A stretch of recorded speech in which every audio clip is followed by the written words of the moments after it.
നമസ്കാരം. ഇന്നത്തെ crime റിപ്പോർട്ടുകളുമായി crime branch ആരംഭിക്കുന്നു. ആദ്യം കാണാം പ്രധാന തലക്കെട്ടുകൾ.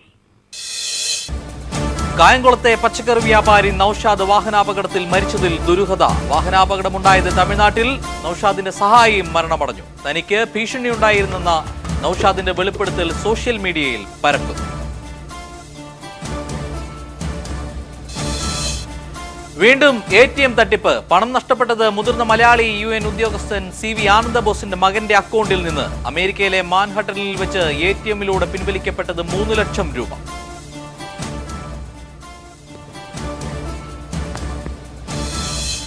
ചങ്ങനാശ്ശേരിയിൽ കേരള കോൺഗ്രസ് നേതാവ് മനോ മാത്യു കൊല്ലപ്പെട്ട കേസിൽ തെളിവെടുപ്പ് പൂർത്തിയായി. തൃക്കൊടിത്താനം പഞ്ചായത്ത് അംഗം ഉൾപ്പെടെ 6 പ്രതികൾ റിമാൻഡിൽ.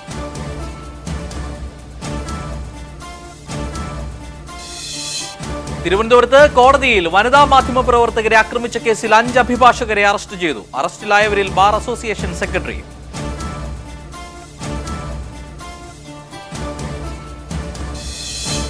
കോഴിക്കോട് പാളയത്ത് ക്ഷേത്രങ്ങൾക്ക് സമീപമുള്ള ഹോട്ടലിനെതിരെ ഹിന്ദു ഐക്യവേദിയുടെ ഭീഷണി. ഹോട്ടലിൽ മാംസാഹാരം വിൽക്കരുതെന്ന് പോസ്റ്ററുകൾ.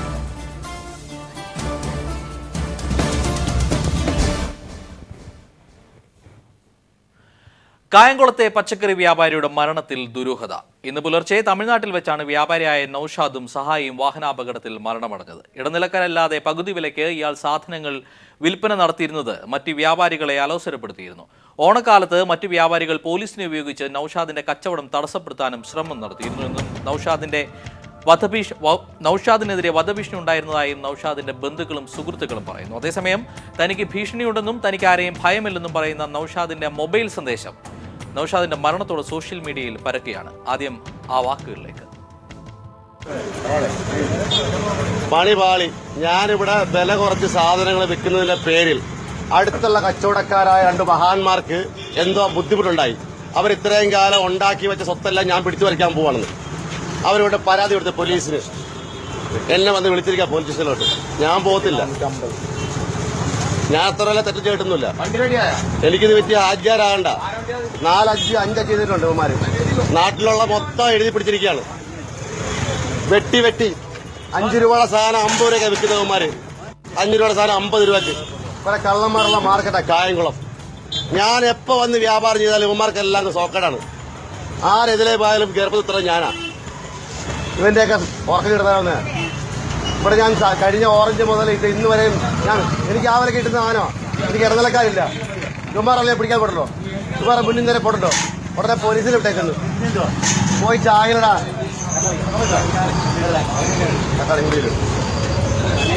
ഞാൻ വില കുറച്ച് വിറ്റതിന്റെ പേരിൽ ഇവന്മാർ ഉറക്കം പോയെന്ന്. ഇവന്മാർക്ക് ഇത്തവണ അറക്കാൻ പറ്റിയില്ല. കൊണ്ട് പരാതി കൊടുത്തതിന്റെ പേരിൽ എനിക്ക് ഭയമില്ല.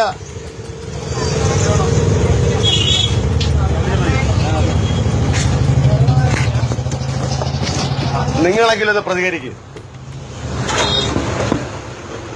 ഞാൻ നിത്യോപയോഗ സാധനങ്ങൾ എനിക്ക് ഇടനിലക്കാരില്ലാതെ ഞാൻ തന്നെ പോയി വാങ്ങി ഞാൻ തന്നെ വില കുറച്ച് വിൽക്കുന്നു. അതൊരു ധർമ്മം. എന്റെ കച്ചവട രീതി എങ്ങനെയാ. എനിക്കിത് വിറ്റ് ആജ്ഞാരാകണ്ട. വലിയ സമ്പാദ്യമൊന്നും വേണ്ട. ഇവന്മാർക്ക് പിടിച്ചില്ല. ഇവന്മാർ ചെയ്ത് പരാതി കൊടുത്തത് ഇപ്പൊ എന്റെ പേരിൽ. ഞാൻ വിടത്തില്ല.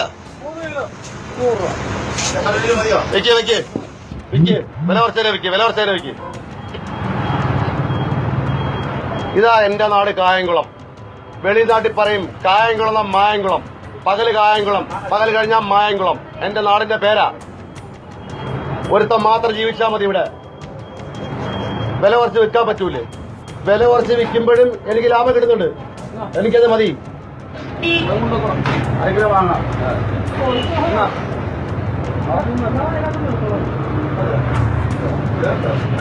ഇത്രയും വൃത്തിയായിട്ടൊരു നാട് കായംകുളം. ഞാൻ വില കുറച്ച് വിറ്റതിന് ഇവർക്ക് പിടിച്ചില്ല. ഇവരോട് പരാതി കൊടുത്തേക്കുന്നത് അടുത്തുള്ള കച്ചവടക്കാരെ ചേർന്നിട്ട്. ഇത്തവണ ഈ പെരുന്നാളിനും ഓണത്തിനും അറക്കാൻ പറ്റില്ല അവർക്ക്. മരിച്ച നൌഷാദിന്റെ വാക്കുകളാണ് കേട്ടത്. ഇപ്പോൾ കൂടുതൽ വിവരങ്ങളുമായി ആലപ്പുഴയിൽ നിന്ന് ഷാജഹാൻ ചേരുകയാണ്. ഷാജഹാൻ, നൌഷാദിന്റെ വാക്കുകൾ കേട്ട് കഴിഞ്ഞു. ഏത് തരത്തിലാണ് നൌഷാദ് മരണമടഞ്ഞത്? ഒപ്പം തന്നെ അദ്ദേഹത്തിന്റെ വാക്കുകളിൽ നിന്ന് എന്തൊക്കെ ദുരൂഹതകൾ ഊഹിച്ചെടുക്കാനാകും? തീർച്ചയായിട്ടും നമുക്കിതിൽ നിന്നും വ്യക്തമാകുന്നത് കഴിഞ്ഞ കുറച്ചു കാലമായിട്ട് കായംകുളം മാർക്കറ്റിൽ പച്ചക്കറിയും പഴവർഗ്ഗങ്ങളും വിറ്റ് വന്നിരുന്ന ഒരു വ്യക്തിയാണ് നൗഷാദ് ഓരോ ആഴ്ചയും നേരിട്ട് തമിഴ്നാട്ടിൽ പോയി തോട്ടങ്ങളിൽ നിന്നും പച്ചക്കറിയും മറ്റും നേരിട്ട് വാങ്ങിക്കൊണ്ടുവന്നാണ് കായംകുളത്തെ ജനങ്ങൾക്ക് വിൽപ്പന നടത്തി വന്നിരുന്നത്. സാധാരണ സമീപത്തുള്ള മറ്റ് വ്യാപാരികൾ നൽകുന്നതിനേക്കാൾ പകുതിയും അതിൽ കുറഞ്ഞ ലാഭത്തിന് മാത്രമായിരുന്നു ഇയാൾ കഴിഞ്ഞ കുറെ കാലമായിട്ട് വിൽപ്പന നടത്തി വന്നിരുന്നത്. ഇതിനെതിരെ സമീപത്തുള്ള വ്യാപാരികൾക്ക് ഇയാളോട് ശക്തമായിട്ടുള്ള പകയുണ്ടായിരുന്നു. ഇതിന്റെ ഭാഗമായിട്ട് പോലീസിനെ ഉപയോഗിച്ചൊക്കെ കഴിഞ്ഞ ഓണക്കാലത്ത് ഇയാളെ പോലീസ് സ്റ്റേഷനിൽ വിളിപ്പിക്കുകയും ഭീഷണിപ്പെടുത്തുകയൊക്കെ ചെയ്ത സംഭവമുണ്ടായി. ഏറ്റവും ഒടുവിൽ ഇപ്പോൾ ഇയാൾക്കെതിരെ വ്യാപകമായിട്ട് പല കോണുകളിൽ നിന്നും വധഭീഷണി ഉണ്ടായിരുന്നതായിട്ടാണ് ഇയാളുടെ അടുത്ത സുഹൃത്തുക്കളിൽ നിന്ന് നമുക്ക് മനസ്സിലാകുന്നത്. നമുക്കറിയാം, കായംകുളം എന്ന് പറയുമ്പോൾ കൊട്ടേഷൻ സംഘത്തിന്റെ ഒരു കേന്ദ്രം കൂടിയാണ്. ഇവിടെ ഇതിനു മുൻപും ഇത്തരത്തിൽ വ്യാപാരികൾക്ക് നേരെ അക്രമവും അല്ലെ വ്യാപാരിയെ കൊലപ്പെടുത്തിയ സംഭവങ്ങൾ വരെ ഉണ്ടായിട്ടുണ്ട്. എന്തായാലും ഇന്ന് പുലർച്ചയോടുകൂടിയാണ് തമിഴ്നാട്ട് തിരുനെൽവേലിയിൽ വെച്ചിട്ട് വാഹനാപകടത്തിൽ നൗഷാദിനോടൊപ്പം ഉണ്ടായിരുന്ന സഹായിയും മരണപ്പെട്ടത്. ഉച്ചയോടുകൂടിയാണ് നൗഷാദിന്റെ വീട്ടിൽ ഈ വിവരം അറിയുന്നത്. കാരണം ഇവർ രണ്ടുപേർ മാത്രമാണ് ഉണ്ടായിരുന്നത് കൊണ്ട് തമിഴ്നാട്ടിൽ നിന്നും കാര്യമായിട്ടുള്ള ഒരു കമ്മ്യൂണിക്കേഷൻ ഉണ്ടാകാത്തതാണ് ഇതിന് കാരണമെന്നാണ് പോലീസ് പറയുന്നത്. എന്തായാലും കായംകുളം പോലീസിന് പോലും ഈ നൗഷാദ് മരണപ്പെട്ട സ്ഥിരീകരണം ഇനിയും ലഭ്യമായിട്ടില്ല എന്നാണ് പോലീസ് പറയുന്നത്. പോലീസിന് കൃത്യമായിട്ട് ഒരു വിവരം തമിഴ്നാട്ടിൽ നിന്ന് ലഭിച്ചിട്ടില്ല. എന്തായാലും നൗഷാദ് മരണപ്പെട്ടു എന്നുള്ള കാര്യം ഉറപ്പായി കഴിഞ്ഞു. അദ്ദേഹത്തിന്റെ ബന്ധുക്കളും മറ്റും തിരുനെൽവേലിയിൽ എത്തിയിട്ടുണ്ട്. നാളെ ഉച്ചയോടുകൂടി നൗഷാദിന്റെ മൃതദേഹം തിരുനെൽവേലിയിൽ നിന്നും പോസ്റ്റ്മോർട്ടത്തിന് ശേഷം കായംകുളത്ത് എത്തിക്കുമെന്നാണ് നമുക്കിപ്പോൾ ലഭ്യമാകുന്ന സൂചന. ഷാജഹാൻ, ഇന്ന് തമിഴ്നാട്ടിലുണ്ടായ അപകടം എത്രത്തോളം ദുരൂഹത ഉണ്ടാക്കുന്നതാണ്? ഒപ്പം തന്നെ പച്ചക്കറി വ്യാപാരത്തിലെ ഒരു മത്സരം എന്നതിനപ്പുറത്തേക്ക് കായംകുളത്തെ നൗഷാദിന്റെ വാക്കുകൾ പ്രകാരം അവിടെയുള്ള blade mafia, real estate mafia, അത്തരക്കാരുടെ വൈരാഗ്യം നൗഷാദിന് നേരെ ഉണ്ടാകാനുള്ള സാധ്യതകളുണ്ടോ? തീർച്ചയായിട്ടും. കാരണം നൗഷാദ് ഇത്തരത്തിൽ കുറഞ്ഞ വിലയ്ക്ക് പച്ചക്കറി വിൽപ്പന നടത്തി വരുന്നത് അവിടുത്തെ വൻകിട മുതലാളിമാരെ അല്ലെ വ്യാപാരികളെ വളരെയധികം ചൊടിപ്പിച്ചിട്ടുണ്ട്. അവരുടെ വ്യവസായ ശൃംഖലയെ ഇത് ബാധിച്ചിട്ടുണ്ട്. അതുകൊണ്ട് തന്നെ ഈ കൂടുതൽ ആളുകൾ കഴിഞ്ഞ കുറെ കാലങ്ങളായി ഇത്തരത്തിൽ കുറഞ്ഞ വിലയ്ക്ക് പച്ചക്കറി വിൽപ്പന നടത്തുകയും അത് സോഷ്യൽ മീഡിയയിലൂടെ പ്രചരിപ്പിക്കുകയൊക്കെ ചെയ്ത് കൂടുതൽ ആളുകൾ നൗഷാദിന്റെ കടകളിൽ സാധനത്തിനായി എത്തുമായിരുന്നു. കുറഞ്ഞ വിലയ്ക്ക് അവർ സാധനം വാങ്ങിയിരുന്നു.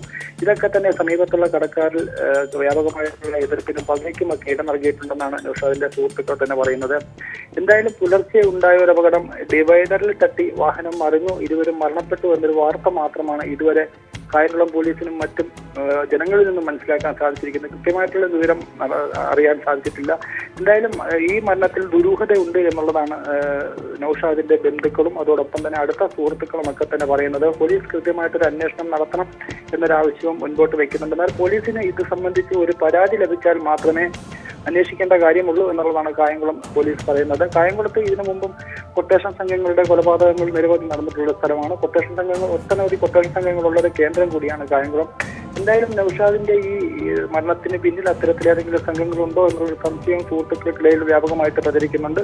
അതിന് ഉദാഹരണമാണ് നൗഷാദിന്റെ തന്നെ ഈ വാക്കുകൾ. തനിക്കെതിരെ പല കോണുകളിൽ നിന്നും വധഭീഷണി ഉണ്ട് എന്നുള്ളത് തന്നെയാണ് അദ്ദേഹം പറയുന്നത്. എന്തായാലും ഇത് നമുക്ക് അറിയാം, ഇതിനു മുമ്പും ഇത്തരം സംഭവങ്ങളൊക്കെ ഉണ്ടായെങ്കിലും അത് ഒടുവിൽ കൊലപാതകങ്ങൾ അത് തന്നെയാണ്. കണിച്ചിക്കുളങ്ങര ഉൾപ്പെടെയുള്ള സംഭവങ്ങൾ നമ്മളുടെ മുന്നിലുണ്ട്. മലയാളിൽ ഇത്തരം സംഭവങ്ങൾ നിരവധി കേട്ടിട്ടുമുണ്ട്. അത്തരത്തിൽ നോക്കിയാൽ ഇന്നത്തെ അപകടം ഒരു ആസൂത്രിതമായ അപകടമായി തന്നെ കരുതാനുള്ള സാധ്യതകളുണ്ടോ? തിരുനെൽവേലി പോലീസ് എന്താണ് പറയുന്നത്? തിരുനെൽവേലി പോലീസ് ഇതുവരെ കേരളത്തിലെ അതായത് കായംകുളത്തെ പോലീസുമായിട്ട് ബന്ധപ്പെട്ടിട്ടില്ല എന്നുള്ളതാണ് കായംകുളം പോലീസിൽ നിന്നും നമുക്ക് മനസ്സിലാക്കാൻ സാധിച്ചിരിക്കുന്നത്. എന്തായാലും തമിഴ്നാട്ടിൽ ഇത്തരത്തിലുള്ള അപകടങ്ങളും മരണങ്ങളും കൊലപാതകങ്ങളും ഒക്കെ അവർക്ക് വലിയ കാര്യമായിട്ട് എടുക്കാറില്ല. അതുകൊണ്ട് തന്നെ കേരളത്തിലായിരുന്നു ഇത് സംഭവിച്ചിരുന്നെങ്കിൽ ഒരു പക്ഷേ നമുക്ക് നിജസ്ഥിതി അറിയാൻ പറ്റുമായിരുന്നു. പുലർച്ചെ നടന്ന സംഭവമാണ്. ഇന്ന് പുലർച്ചെ നടന്നെങ്കിലും ഉച്ചയോടുകൂടിയാണ് നൗഷാദിന്റെ ബന്ധുക്കൾ തന്നെ ഈ വിവരം വീട്ടിൽ അറിയുന്നതെന്നാണ് നമുക്ക് മനസ്സിലാകുന്നത്. അതിനുശേഷമാണ് ബന്ധുക്കൾ സംഭവ സ്ഥലത്തെത്തുന്നത്. കുറെ നേരം മൃതദേഹം റോഡിൽ കിടക്കുകയും ആരും ഇല്ലാതെ അവിടെ കിടക്കുന്ന ഒരു സ്ഥിതിവിശേഷം ഉണ്ടായി എന്നുള്ള തരത്തിലുള്ള വ്യാപകമായിട്ടുള്ള പരാതികളുണ്ട്. ഒടുവിൽ നൗഷാദിന്റെ പോക്കറ്റിലുണ്ടായിരുന്ന അഡ്രസ്സിൽ നിന്നാണ് ഈ വിവരങ്ങൾ വീട്ടിലറിയിക്കാൻ സാധിച്ചത്. എന്തായാലും ഇന്ന് നടന്ന ഈ സംഭവത്തെ ഗൗരവത്തോടു കൂടി തന്നെയാണ് നൗഷാദിന്റെ സുഹൃത്തുക്കളും മറ്റും കാണുന്നത്. കാരണം സമീപ കാലങ്ങളിലും ദിവസങ്ങളിലൊക്കെ കായംകുളം കേന്ദ്രീകരിച്ചും അല്ലെങ്കിൽ ആ പ്രദേശത്തുണ്ടായ ചില വാക്കുതർക്കങ്ങളും വഴക്കുകളും എതിർപ്പുകളുമൊക്കെ ഈ കൊലപാതകത്തിലേക്ക് നയിച്ചിട്ടുണ്ടോ, അല്ലെ അത്തരം സംഭവമാണോ ഇത് എന്നുള്ള സൂചനയും ദുരൂഹതയും ഇപ്പോഴും നിലനിൽക്കുന്നു. ഈ നൗഷാദിന്റെ ഈ വാക്കുകൾ സോഷ്യൽ മീഡിയയിൽ എന്നു മുതലാണ് പ്രചരിച്ചത്? ഏത് സാഹചര്യത്തിലാണ് ഇത് സോഷ്യൽ മീഡിയയിൽ പരക്കാൻ ഇടയായത്? ജോർജറ്റ്, ഇദ്ദേഹം ഈ വ്യവസായം തുടങ്ങിയ കാലഘട്ടം മുതൽ തന്നെ പലതരത്തിൽ ഇദ്ദേഹത്തിന്റെ വ്യവസായം വ്യാപിപ്പിക്കുന്നതിനും അല്ലെങ്കിൽ കുറഞ്ഞ തുകയ്ക്ക് ഇവിടെ നിന്നും പച്ചക്കറികൾ വിൽപ്പന നടത്തുന്നു എന്നുള്ള കാര്യങ്ങൾ പ്രചരണം നടത്തി വന്നിരുന്നു. ഇതിന്റെ ഓരോ ഘട്ടങ്ങളിലും ഇത്തരത്തിൽ അദ്ദേഹം സോഷ്യൽ മീഡിയയെ സമീപിച്ചുകൊണ്ടാണ് തന്റെ ആശയങ്ങൾ വിനിമയം ചെയ്തിരുന്നത്. അതിന്റെ ഭാഗമായിട്ട് ഒടുവിലാണ് ഈ സാധനം പുറത്തു വന്നത്. പക്ഷേ നൗഷാദിന്റെ കൊലപാതകം അല്ലെങ്കിൽ നൗഷാദിന്റെ മരണത്തിന് ശേഷം ആണ് ഇപ്പോൾ ഈ സംഭവം വ്യാപകമായിട്ട് സോഷ്യൽ മീഡിയയിൽ പ്രചരിച്ചു തുടങ്ങിയത്. അത് നൗഷാദിന്റെ സുഹൃത്തുക്കളോട് തന്നെയാണ് ഈ സാധനം ഇപ്പോൾ പതിവിച്ചിരിക്കുന്നത്. ദുരൂഹതകൾ എന്തെങ്കിലും സംശയിച്ച് ബന്ധുക്കൾ പോലീസിൽ പരാതി നൽകിയിട്ടുണ്ടോ? ഇപ്പോൾ നൗഷാദിന്റെ ബന്ധുക്കൾ ഇപ്പോൾ തിരുനെൽവേലിയിലേക്ക് പോയിരിക്കുകയാണ്. ഇന്ന് പുലർച്ചെ നടന്ന സംഭവമാണെങ്കിലും ഉച്ചയോടുകൂടിയാണ് അവർ അറിഞ്ഞത്. ഇപ്പോൾ മൃതദേഹം തിരുനെൽവേലിയിലെ ഒരു മോർച്ചറിയിൽ സൂക്ഷിച്ചിരിക്കുകയാണ്. അതിന്റെ സമീപത്തുള്ള ഒരു ലോഡ്ജിൽ ഇപ്പോൾ അവരുടെ ബന്ധുക്കൾ താമസിക്കുന്നുണ്ട്. നാളെ ഇവിടെ നിന്നും ഇന്ന് പുലർച്ചയോടുകൂടി നൗഷാദിന്റെ അടുത്ത ബന്ധുക്കളും സുഹൃത്തുക്കളും തിരുനെൽവേലിയിലേക്ക് ഒരു ആംബുലൻസുമായി പോയിട്ട് നാളെ ഉച്ചയോടുകൂടിയേ മൃതദേഹം കായംകുളത്ത് എത്തുകയുള്ളൂ. അവിടെ നിന്ന് പോസ്റ്റ്മോർട്ടത്തിന് ശേഷമായിരിക്കും എത്തുക. എന്തായാലും അതിനുശേഷം ഇത്തരത്തിലുള്ള ദുരൂഹതകളും കാര്യങ്ങളും പരിശോധിച്ച് അവർ പോലീസിൽ പരാതി നൽകുമെന്നാണ് സുഹൃത്തുക്കളും അടുത്ത ബന്ധുക്കളും പറയുന്നത്. ആലപ്പുഴയിൽ നിന്ന് ഷാജഹാനാണ് വിവരങ്ങൾ നൽകിയത്. നൗഷാദിന്റെ ആ വാക്കുകൾ ഒരിക്കൽ കൂടി കേൾക്കാം.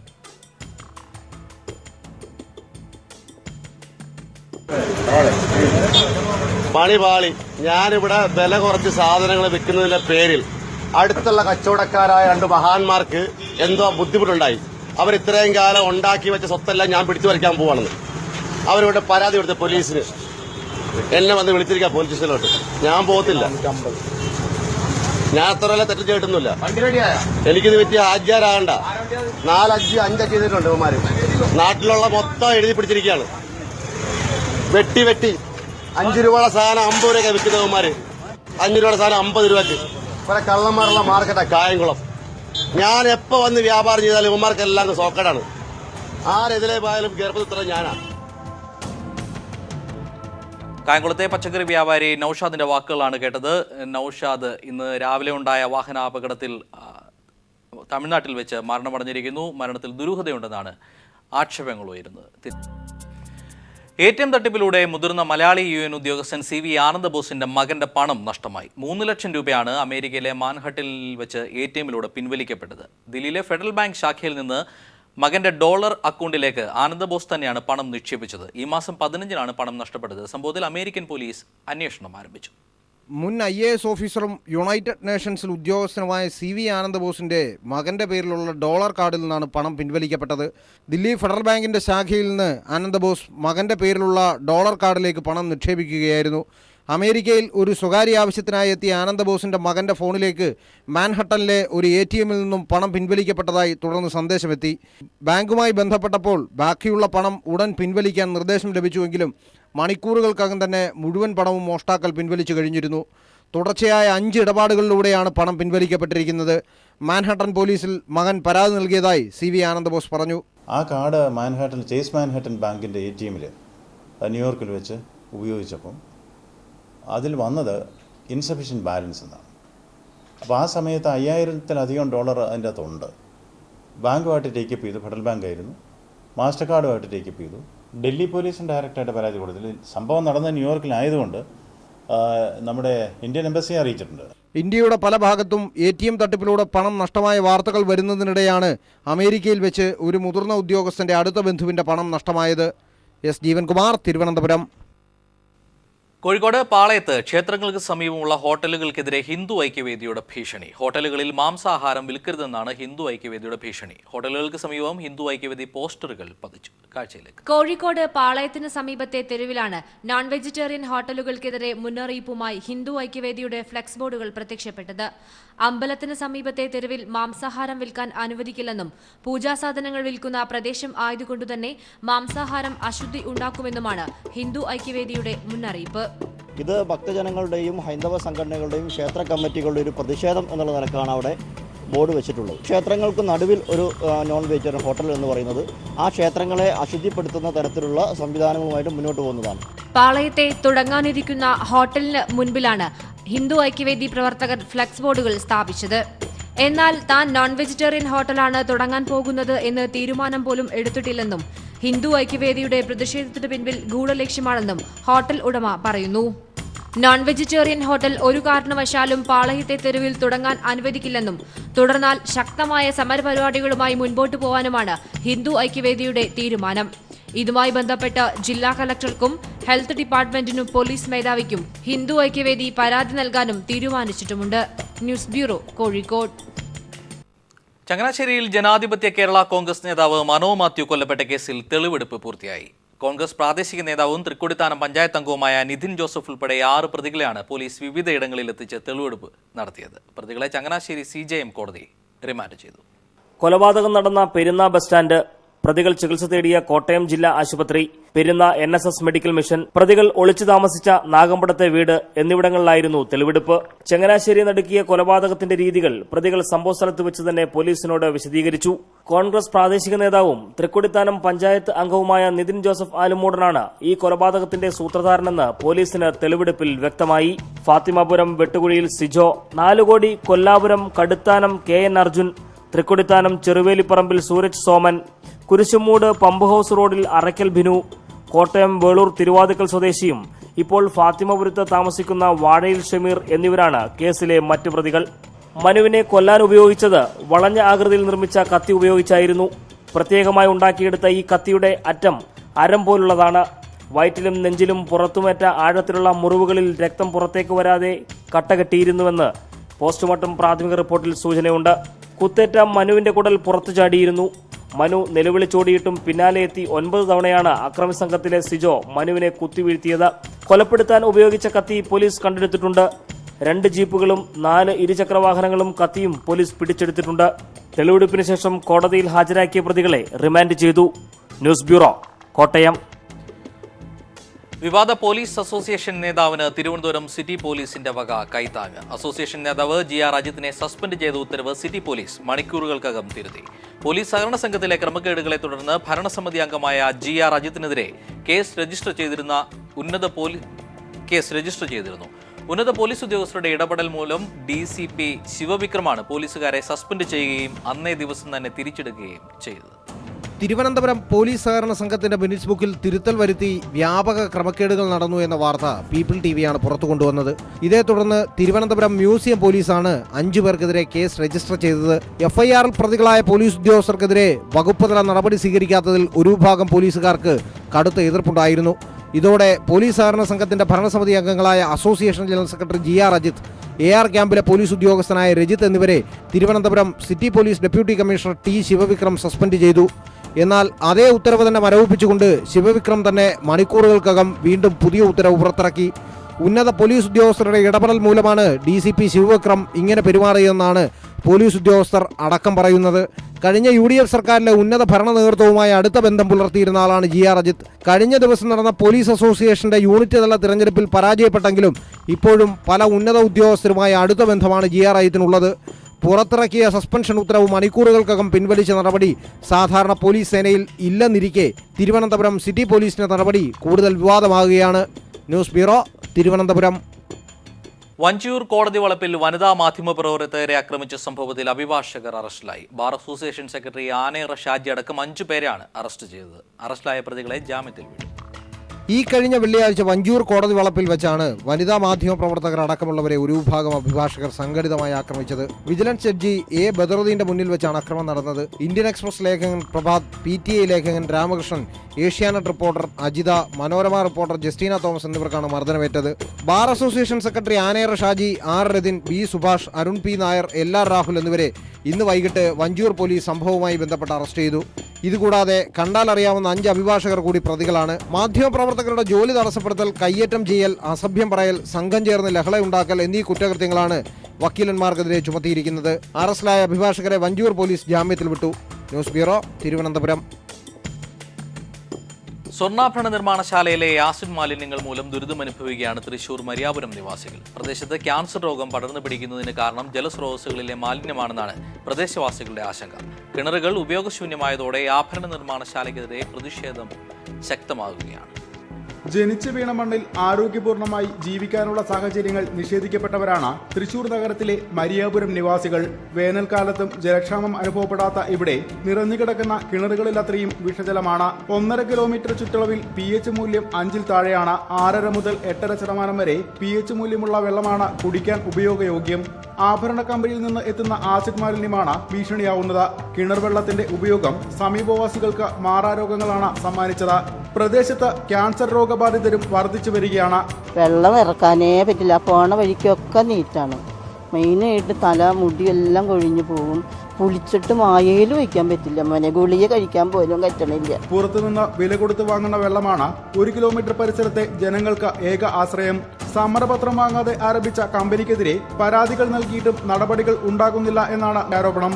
പ്രതിഷേധമുയർന്നിട്ടും നിർബാധം മാലിന്യമൊഴുക്കൽ തുടരുന്ന കമ്പനി അടച്ചുപൂട്ടുന്നതുവരെ സമരം തുടരാനാണ് നാട്ടുകാരുടെ തീരുമാനം. News bureau, Thrissur.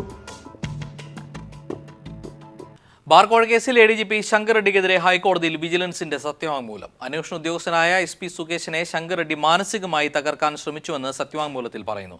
സുകേഷിനെ തന്റെ ആജ്ഞാനുവർത്തിയാക്കാൻ ശ്രമിച്ചുവെന്നും സത്യവാങ്മൂലത്തിൽ സൂചിപ്പിക്കുന്നു. സത്യവാങ്മൂലത്തിന്റെ പകർപ്പ് പീപ്പിൾ TVക്ക് ലഭ്യമായി.